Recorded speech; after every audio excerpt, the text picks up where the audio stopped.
Welcome back to the Weather Channel, everyone. You are watching the Weather Channel's live continuing coverage of Tropical Depression number 4. I'm meteorologist Tyler Malden. What you're seeing right now on your screen is a live look at Key West. Just minutes ago, as of the 2 p.m. update from the National Hurricane Center, tropical storm warning was issued for parts of the Florida Keys. That is from the 7 Mile Bridge westward.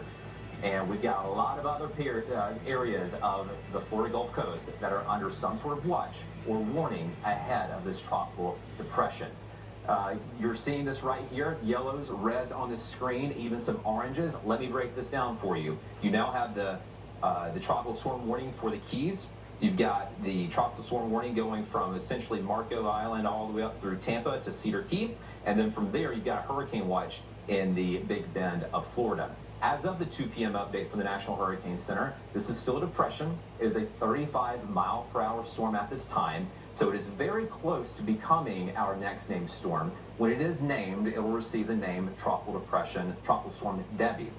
It is coming off of the coastline of Cuba right now. As soon as it hits these really warm waters in the Gulf of Mexico, which, by the way, are in the upper 80s, all you need is roughly 78, 80-degree water temperatures for a healthy tropical system.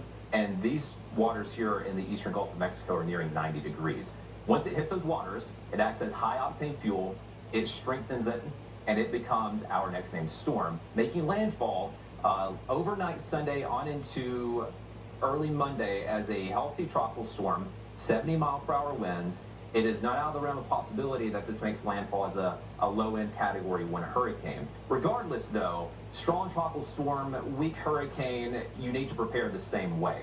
As this system pushes to the north, we are going to see bands of strong storms, potentially severe weather here across the peninsula of Florida. You're already seeing some heavy rainfall and those big boomers out there across the peninsula, even though the storm is several hundred miles away.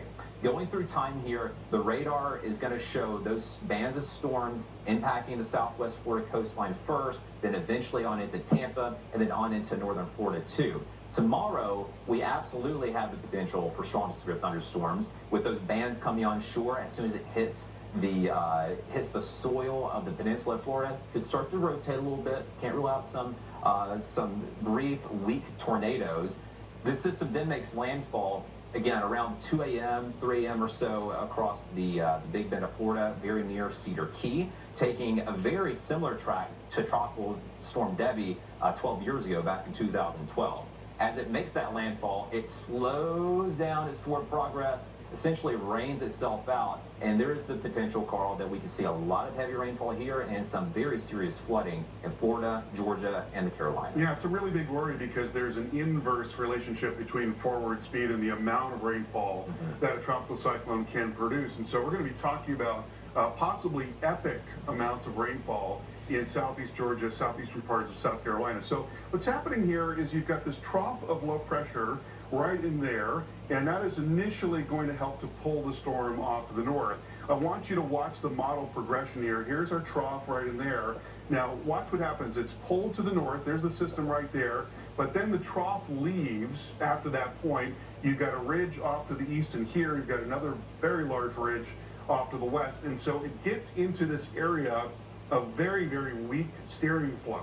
So there's nothing really pushing it along. And by the way, this is something that we've been seeing more of in recent years. There's been a demonstrated slowdown in the forward speed of landfalling tropical systems. And then finally, there is another little upper feature that comes through, and that begins to tug on it a little bit more, and hopefully we'll take it farther north. This is actually the latest run of the European model. I'm getting our first look at that, and the previous run did take it a little farther to the north by the time we get into Friday. This latest run actually leaves it behind a little bit, which would be just really incredibly worrying if that were to be the case.